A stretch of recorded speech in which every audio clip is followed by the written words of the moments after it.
দীর্ঘ ৪৫ বছর ধরে পুলিশের নাকের ডগা দিয়ে দিব্যি ঘুরে বেরিয়েছে সে। ভেবেছিল তার টিকিটিও কেউ কোনোদিন খুঁজতে পারবে না, কিন্তু পাপ যে বাপকেও ছাড়ে না। জিয়া ট্র্যাজেডির অন্যতম মূল হোতা মেজর মোজাফফর অবশেষে ডিবির জালে ধরা পড়েছে। আর ডিবি কার্যালয় তাকে নিয়ে যাওয়ার পর থেকে পুরো দেশের রাজনীতির মাঠ রীতিমতো গরম হয়ে উঠেছে।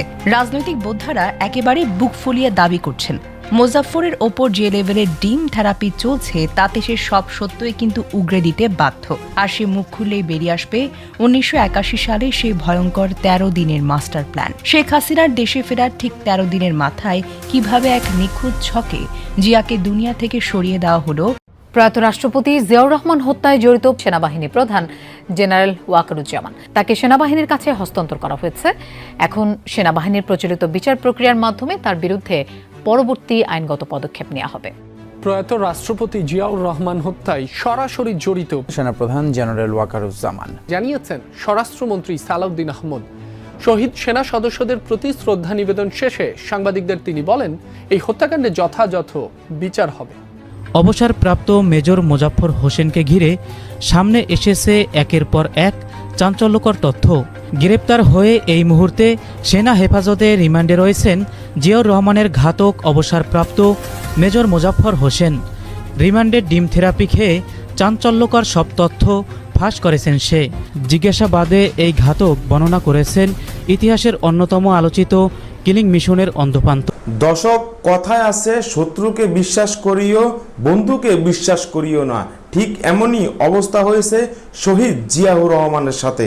কারণ তিনি শত্রুকে বিশ্বাস করে নাই, কিন্তু তিনি নিজের পাশে থাকা সহকর্মী মোজায়ের হোসেনকে বিশ্বাস করেছিল এবং তার উপরে আস্থা রেখেছিল।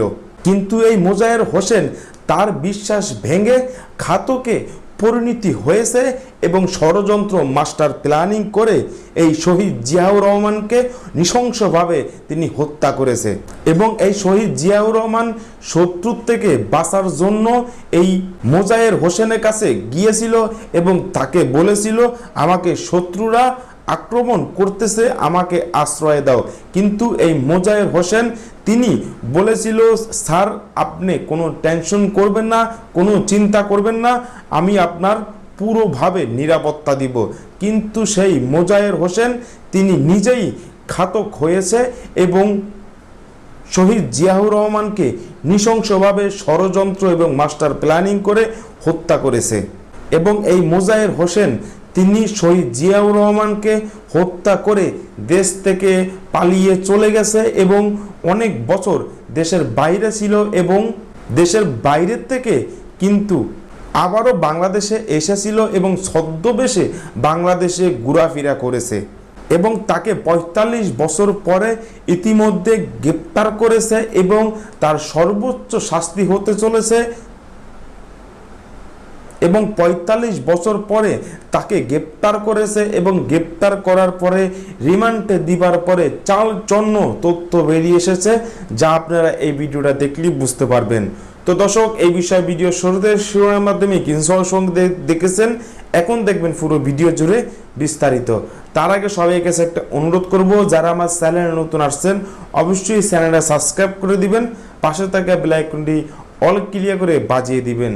তো দর্শক চলেন আমরা দেখে আসি ৪৫ বছর পরে শহীদ জিয়াউর রহমানের হত্যাকারীকে গ্রেপ্তার করেছে এবং তাকে রিমান্ডে দিবার পরে চালচন্ন কিছু তথ্য বেরিয়ে এসেছে।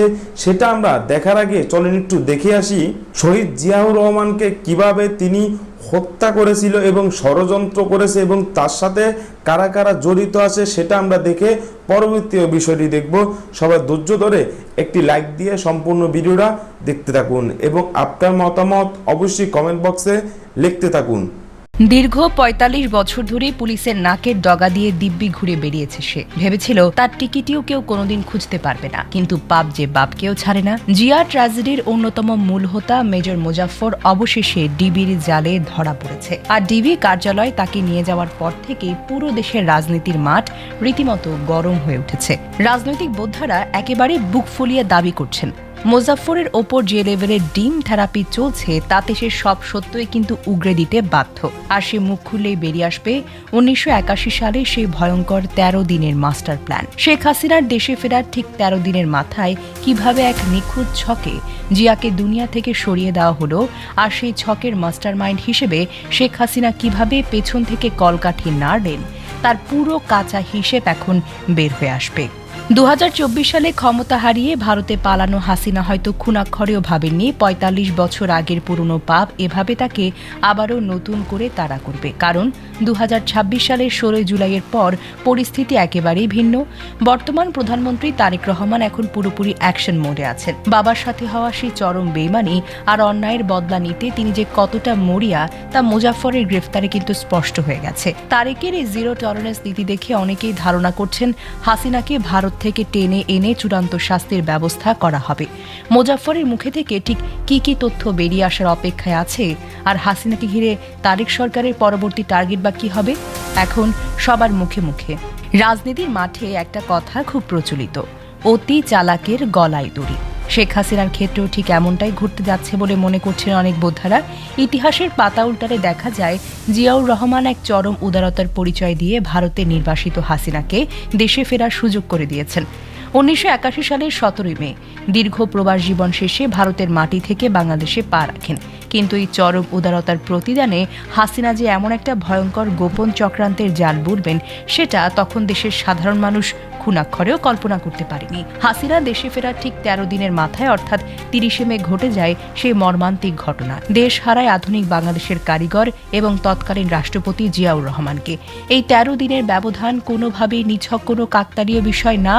বোদ্ধাদের পরিষ্কার যুক্তি হল, ওপার বাংলায় বসে যে পাকা ছক তৈরি করা হয়েছিল এটি ছিল তার চূড়ান্ত বিষয়। হাসিনা একজন অত্যন্ত ধুরন্ধর খেলোয়াড় হিসেবে এই পুরো গেম প্ল্যান সাজিয়েছেন। নিজের হাতে রিমোট কন্ট্রোল দেখে আড়াল থেকে সবকিছু নিয়ন্ত্রণ করছিলেন তিনি। ডিবি কার্যালয়ে চড়া করা জেরায় এখন সেই থলের বিড়াল পুরোপুরি বেরিয়ে এসেছে। এই 13 দিনের মাথায় গোপন পরিকল্পনাগুলো সবার আগে হাটে হাড়ি ভাঙার মতো ফাঁস হতে শুরু করেছে।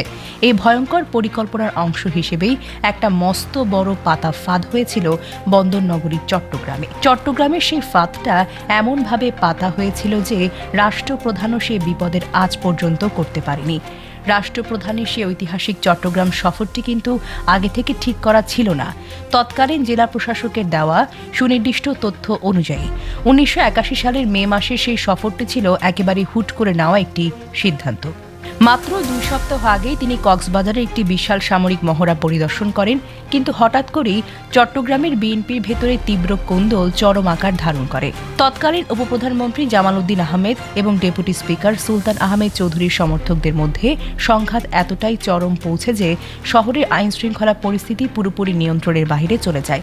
মূলত নিজের দলের এই ভেতরকার ঝামেলা মেটানোর জন্যই জিয়াউর রহমান কোনো ধরনের প্রোটোকল ছাড়াই হুট করে চট্টগ্রামে ছুটে গিয়েছিলেন। আর ঠিক এই দুর্বল জায়গাটিতেই সুযোগ পেয়েছিল হাসিনার লোকেরা। প্রোটোকল ছাড়া এই সফরের সুযোগটাই তারা সবচেয়ে বেশি কাজে লাগায়।